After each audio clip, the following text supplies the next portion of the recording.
Hey everybody, MBG here today with a look at the new White Dwarf issue number 65. Now this is the new Assassins that kind of came out of nowhere for all of us. A lot of stuff here recently has been like, hey, whoa, what the heck? Where'd that come from? And it seems like there's even more like that on the horizon with all these rumors of knights and new cult mechanicus and all sorts of things. So it's a very exciting time for 40k players, but it's also very stressing that, you know, so much stuff is coming out so quick that we really haven't had a lot of time to digest it and see how it all works together and, you know, just develop strategies and things like that. So obviously, you know, a very, I guess, like an issue that's kind of at a crossroads for a lot of us, because, you know, these models are pretty very exciting. You know, for some of us that have been playing as long as we have, you know, these models were put out way back in the 90s and very fantastic looking stuff. And to see them in plastic and multi-part and just like so dynamic looking and just like a real example of what Games Workshop can do it's really exciting, and it you know, it definitely makes me excited for what they can do in the future with some of the older models like Plastic Mephiston, or, you know, if they ever wanted to re-release Necromunda or Mordheim, or, you know, something like that. Who knows what the future holds, really.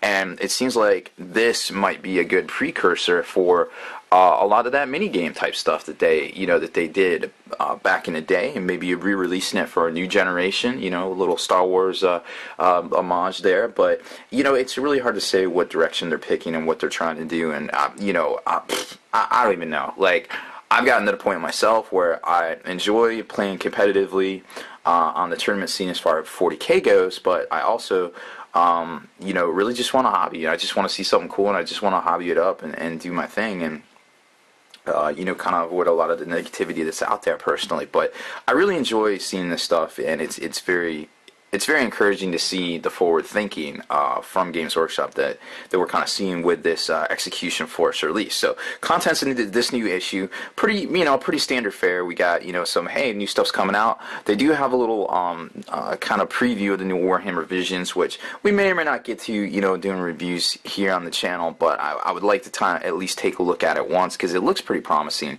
Then we've got End Times Parade Ground, where they kind of show, you know, some fantasy stuff. Hey, fantasy's still relevant. I don't know if it is. I don't hear a lot of people talking about it. You know, it's unfortunate. I don't want to see something just go away, but I'm sure we'll see something new on that front here soon.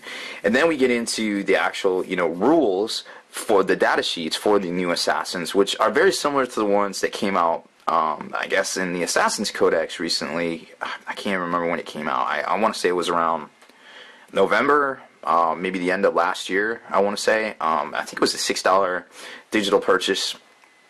I don't think it was more than $10, but, you know, all this, so much stuff coming out, I can't even remember stuff myself. I used to be able to tell you exactly the year and the month that a set came out, or, you know, a new release came out, and I can't even tell you what came out last week half the time. It's just like huge blur right now. It's exciting, but it's daunting at the same time.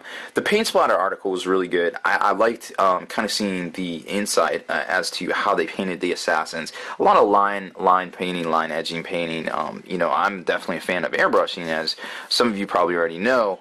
So it was kind of interesting to see how they did the layers as opposed to actually doing it with airbrush. So let's kind of take a look real quick at the game here, the Assassinorium Execution Force.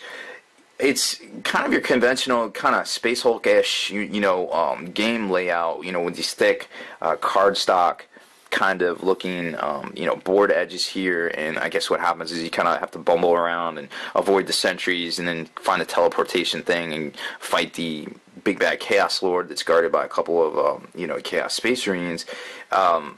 So it kind of seems very straightforward at first. It seems to have a lot of cards and, you know, character cards, dice, you know, mission book and things like that. But of course the new models. Of course you get some of the old push fit Chaos Space, I say old air quotes, you know, past couple of years, push fit Chaos Space Marine stuff. So it's not quite as involved as you get all the doorways and, you know, all the stuff as far as Space Hulk goes. But you do get a lot of models that we haven't seen in the past.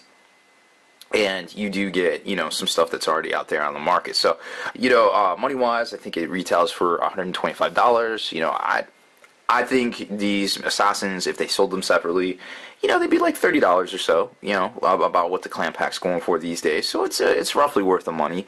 I think it's definitely on the higher end of the money scale. But again, this is something that's both a mini game and also models that you can play in game with games of 40K. And of course, to that end, they gave us rules for them in here. So quick look at the models themselves. We saw a lot of this earlier in the week. Of course, we had a bunch of rumors over on the Spiky Bits blog earlier in the week as soon as pitches started breaking.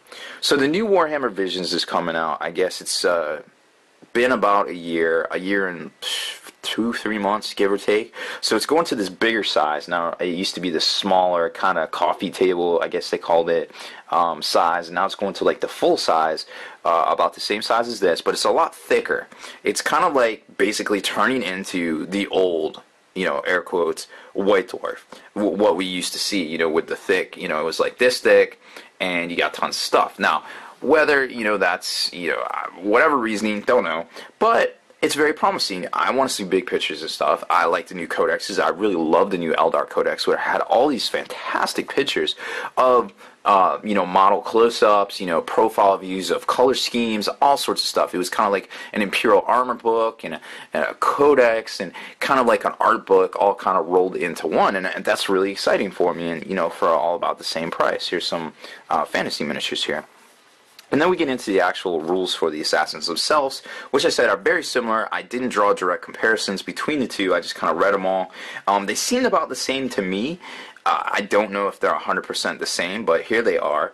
If you guys want to compare and contrast them, definitely go ahead and let us know in the comments field here. They seemed, like I said, about the same. I know the Eversor got the extra 4 shots.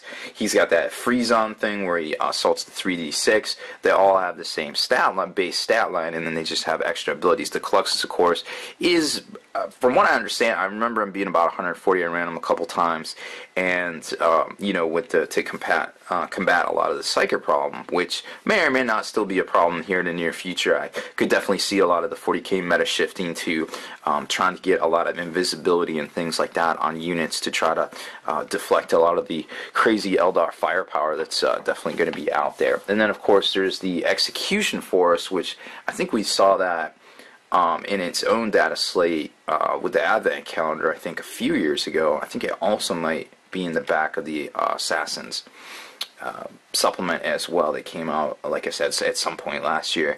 So it's like one of everything, and then you just get preferred enemy warlord.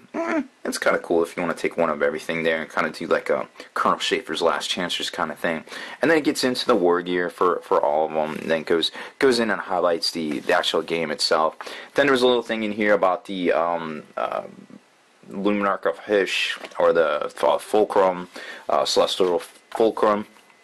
Kind of cool stuff. They're still trying to keep fantasy relevant, like I was saying. The paint splatter is really where it's at. I really enjoyed this article because there was a lot of stuff, a lot of components, and a lot of, I guess, paint recipes that we hadn't seen in the past. And kind of get this, like, cool, these cool grays here, and then we get kind of like the Skaven greens over here for the actual, all the different, the sniper rifles and things like that. And then also the bodysuits, just these different grays. So it almost seems like they did them all in the same color, but then when you start looking at it, you see that this is like a blue gray, and this is like a green gray right here.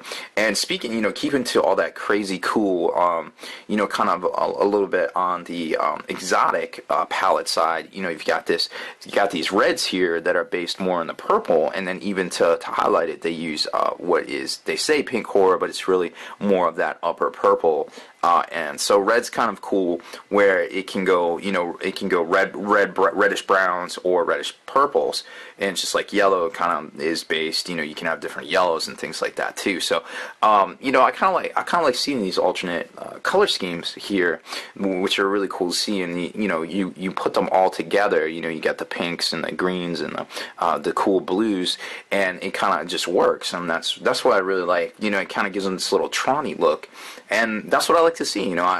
The stuff like this, I always tried to do way back in the 90s, make my assassins look cool, and I was never able to figure it out. We didn't have the internet. We didn't have these cool white dwarfs back then. Well, we did, but they weren't like this. And, you know, it's really nice to see right now. So I hope you guys really appreciate and enjoy, you know, this kind of content that's in here. Oh, and here's a picture of that, like I was saying, with the new Warhammer Visions. I can't really wait to see that. It's much bigger than the old one. And like I said, it's more on par with the white dwarf we all used to remember and expect from... I guess they changed it over February of last year. And something else I was thinking about too, March of last year was, and it just gets into a few other things there. Oh, and real quick too, I know a lot of you are probably Necron fans out there, and these, I saw these, you know, it's kind of like showing you all of the models that have come out. Like this one is the Necron Lord that's on the Catacomb command bars, and of course we got this guy that came out with the Shield of Ball stuff. But these guys right here, and of course the Cryptek from a few years ago when the Necrons were redone by Matt Ward.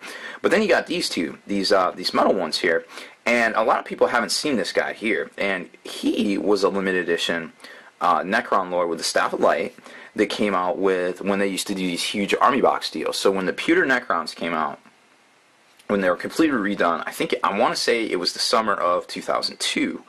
When they were completely redone, they put out a big army box set, and it came with all sorts of, you know, the new stuff, the new plastic Necron warriors, which really haven't changed.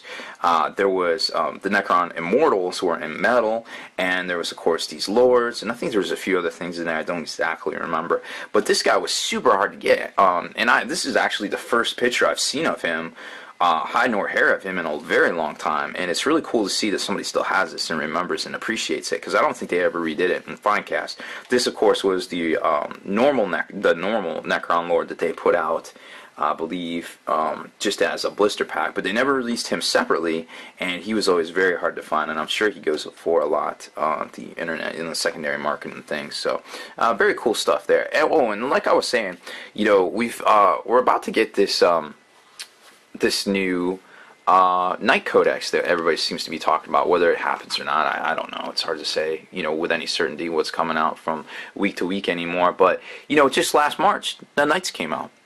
Originally last March. So if we get a new updated book with some new updated models and, you know, all of the data sheets and stuff in there, you know, I could really see that. But I hope in my heart of hearts that this thing is not a $49.50 release. I really hope it's a $33 release, because that's only fair. I mean, you're talking a book that barely has been a year in existence, and you know, it'd be a little disappointing to me for that to be the case. So hopefully that isn't the case. Hopefully it's good to go, and you know, they kind of hook us up there in that regard. But we'll see. Maybe it's all, you know, a bunch of smoke and mirrors, and it's just the little rumor guys playing their rumor tricks. But regardless, that's about it for this one, guys. I hope you enjoyed my review of the new White Dwarf and the new Assassin models. Of course, next week, if you didn't notice when I was on the back page there is something big coming, which may or may not be the new Titans that I was just talking about right there.